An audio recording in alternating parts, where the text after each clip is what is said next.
जय हिंद दोस्तों, सैनिक समाचारों में आपका हार्दिक स्वागत है। शाम की 3 बड़ी खबरें, उनमें मैं कवर करूंगा कि डीए 50% के बाद 25% आपके अलाउंसेस बढ़ गए। खासकर रिस्क और हार्डशिप अलाउंस कितना बढ़ा है, ये सभी के लिए जो भी एप्लीकेबल है उनके लिए जबरदस्त फायदा है। कब से फायदा है, कौन कौन से अलाउंस है, और मैं बात करूंगा। 5 जवानों ने एनआईए अधिकारी बनकर यानी एक अपहरण यानी अपने दोस्त को अपहरण यानी किडनैप किया और 3 करोड़ की फिरौती। आप समझ सकते हो कि 5 जवान का ग्रोह, और वो पांचों जवान हैं मिलिट्री इंटेलिजेंस के काम करने वाले राजस्थान के। आखिर क्या चीज है और अंदर का क्या सच हो सकता है, इसके ऊपर भी मैं आपसे बात करूंगा। और यानी आजकल सेना हर जगह जहां पर प्राकृतिक आपदा होती है भगवान बन के पहुंचती है। यानी जैसे ही विमान हादसे के कुछ मिनट के बाद ही किस तरह परिस्थिति संभाली थी, सेना के बड़े अधिकारी ने क्या कहा कि सेना के लिए एक और बड़ा चैलेंज बनता जा रहा है। और सबसे पहले मैं आप इस वीडियो को देखिए।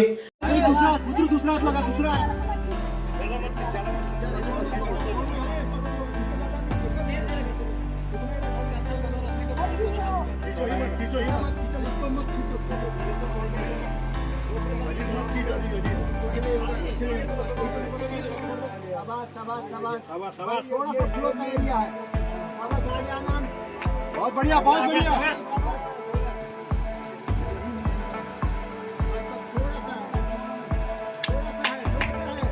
चलो मेन बीच में आ गए, चलो।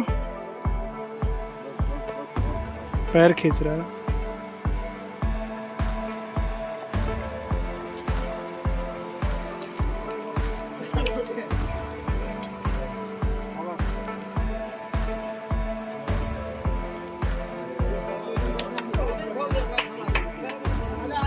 हाथ पे कर लो, हाथ पे कर।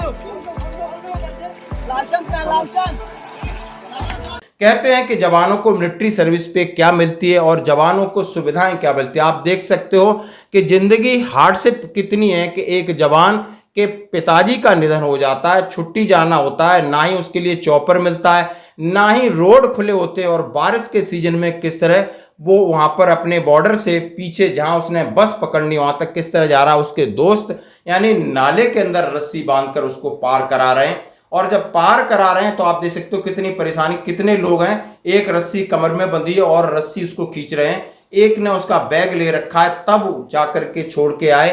तो ये है सेना के या अर्ध सैनिक बलों की जिम्मेदारी, किन परिस्थितियों में निभाते हैं।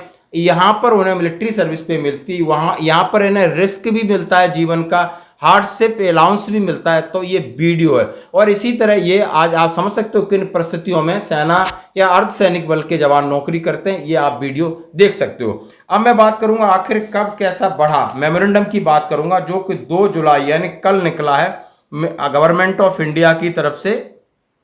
Enhancement of allowances tough location 1, 2, 3 due to increase DA rates 50% with effect from 1 January 2024। हाँ जी दोस्तों, जैसा कि ग्रेचुटी बढ़ी, तमाम ऐसी चीजें बढ़ी हैं, धीरे धीरे ऑफिस मेमोरेंडम निकले हैं और इसमें लिखा है the undersigned is directed to draw attention to our department of expenditure so and so. उन्होंने लेटर अपना निकाल दिया है और इसमें सीधा लिखा है कि आपका डीए 1 जनवरी 2024 से यानी आपका जो रेट है वो 50% हो गया था और तब से आपके जो अलाउंसेस 25% बढ़ा दिए गए, जो कि इसमें अंग्रेजी लिखी है।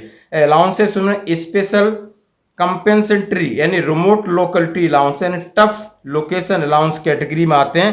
R3H1 यानी आप समझ रिस्क 3 है, हार्डशिप 1 है। और ये अलाउंसेस आप दे सकते हो जो कि 5300 से 6625 हुए हैं। पे लेवल 9 एंड अबोव और 4100 वाला अलाउंस है 5125 हुआ है। Special compensatory remote area tough location यानी R3H2 R3H1 की बात की, R3H2 जो 3400 था वो 4250 हुआ है, जो 2700 था वो 3375 हुआ है। दोस्तों जैसा कि आप देख सकते हो और उसके अंदर बात कर रहे हैं R3H3 यानी रिस्क और हार्डशिप 3, 1200 वाला 1500, 1000 वाला 1250। और bad climate allowances, travel area और दूसरे अलाउंसेस इसी रेट से बढ़े हैं। और ये लेटर आप देख सकते हो। और ये जैसा कि 50% डीए के बाद आप समझ सकते हो HRA बढ़ा है या आपकी ग्रेचुटी सीलिंग लिमिट बढ़ी है और अलाउंसेस भी बढ़ने हैं, वो धीरे धीरे आपके डिपार्टमेंट में इसके आदेश पहुंच चुके होंगे। तो दोस्तों और बढ़ते हैं अगली खबर की तरफ। मैं बात कर रहा हूं 5 फौजियों ने फर्जी NIA अधिकारी बनकर 2 दोस्तों को किया किडनैप, परिवार से 3 करोड़, ऐसे हुआ खुलासा। कितना सोचने में लगता है। 5 फौजियों ने और 5 लास्ट में लिख रहे हैं, पुलिस ने की तुरंत कार्रवाई, शिकायत मिलते ही पुलिस ने तेजी से कार्रवाई करते हुए 5 आरोपी जितेंद्र, विद्याधर, अनिल, ओम सिंह और मनोज को गिरफ्तार कर लिया है। पुलिस ने बताया सभी फौज में कार्यरत हैं और मिलिट्री इंटेलिजेंस से जुड़े हुए हैं। उन्हें न्यायिक हिरासत में भेज दिया गया है। फिलहाल पुलिस मामले की गहराई से जांच कर रही है कि इस गैंग ने पहले भी किसी के साथ अपराध तो नहीं किया है। कितना बड़ा दुख होता है इस तरीके की खबर छपती। गैंग बोल रहे हैं, ये राष्ट्र सेवक हैं, गैंग बोल रहे हैं। और मिलिट्री इंटेलिजेंस में 5 लोग कैसे गैंग बन सकते हैं? फौज में किसके पास समय? आप देख सकते हो सभी राजस्थान के रहने वाले हैं। और ये मामला क्या है इसको समझते हैं, फिर उनके अंदर जो बात हुआ है उसको समझेंगे कि बहुत बड़ा हड़कंप मचा है कि आखिर सेना के लोग भी इस तरीके से कर सकते हैं। कई लोग हमें इसको भेज रहे हैं, आप समझ सकते हो, राजस्थान की लोकल मीडिया हो और इसमें इनका खबर चल रही है। राजस्थान की राजधानी जयपुर में 5 फौजियों ने शर्मनाक वारदात को अंजाम दिया। आरोप में पुलिस ने गिरफ्तार कर लिया है। सभी मिलिट्री इंटेलिजेंस से जुड़े हैं, वर्तमान में दिल्ली में तैनात थे। इन फौजियों ने खुद को NIA, नेशनल इन्वेस्टिगेशन एजेंसी का अधिकारी बताकर 2 युवकों को अपहरण किया। अब यहाँ 2 दोस्तों की भी बात आ रही, सुनते रहना। रेस्टोरेंट से उठाकर ले गए भीलवाड़ा। इन्हें 28 जून की बात है, यानी 4 दिन पहले पीड़ित प्रभुलाल और PN डूडी जयपुर के मालवीय नगर स्थित गौरव टावर के एक रेस्टोरेंट में बैठे थे। तभी 5 आरोपी वहां पहुंचे, खुद को NIA अधिकारी बताकर। अब खुद को NIA अधिकारी कैसे बता सकते जबकि वो पहले दोस्त भी बता रहे हैं। यहाँ पे आप सुनते रहना अखबार। प्रभुलाल को अपनी कार में बिठा ले गए, उसके बाद डूडी को भी साथ लिया। रास्ते में आरोपियों ने दोनों के मोबाइल और जरूरी सामान छीने। उसके बाद होटल में बंधक लिए और उन्हें 3 करोड़ की फिरौती का आरोप लगाया। फिर उन्होंने फोन किया पुलिस को, किसी ने सूचना मिलती है, पुलिस वहां पहुंचती है और उन्हें अरेस्ट कर लेती, जेल भेज देती। अभी तक की कार्रवाई आपने सुन लिया होगा कि 5 फौजियों ने फर्जी NIA अधिकारी बनकर 2 दोस्तों को किडनैप किया। अब दोस्त भी है तो उसको पता भी होगा ये फौजी है, समझ रहे हो ना।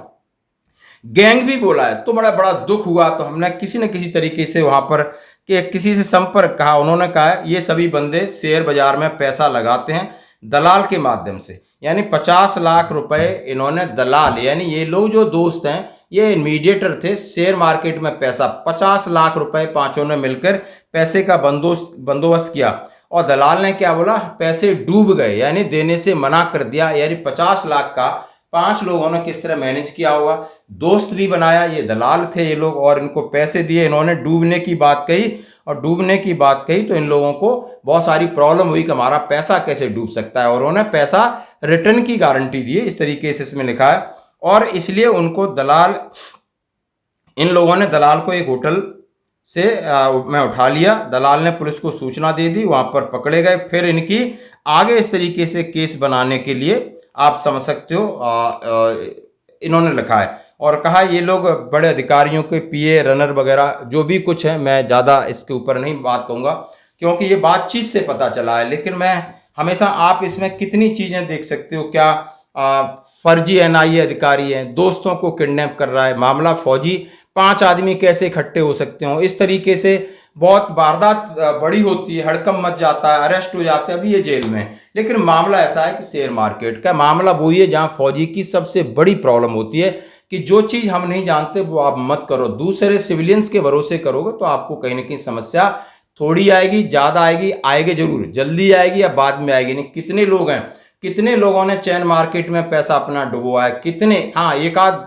ने कमा कुमू लिया होगा, वो बहुत बड़ा फितरत माइंड होगा, लेकिन कितने फौजी एक दूसरे के भरोसे में आकर के अपना पैसा गवा बैठे। इसलिए किसी पे भरोसा नहीं करना है, जो काम आपको आता है आप वो करें। कोई एजेंट आता है, कोई क्लास लेता है, कोई समझाता है, कोई लालच देता है, कोई डर दिखाता है, सब नॉनसेंस है, कहीं कुछ नहीं। पहले आप चीज़ों को समझो और करो।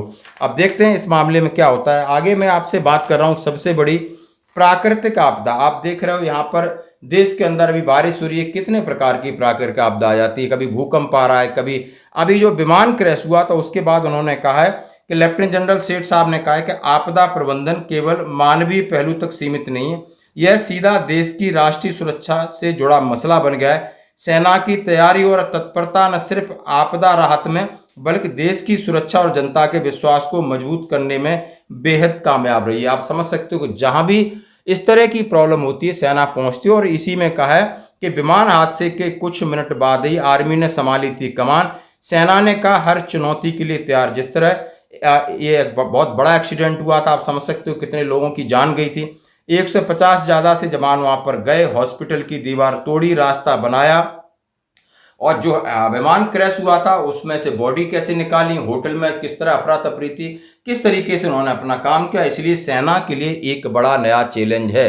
जैसा कि कहा है कि यानी दुश्मन से तो लड़ाई लड़ना ही, लेकिन अपने लोगों को प्राकृतिक आपदा से बचाने के लिए भी सेना को मानसिक रूप से और शारीरिक रूप से तैयार रहना होगा। और ये बात कहा जनरल साहब ने। आज की खबरों में इतना ही, बने रही हमारे साथ। धन्यवाद।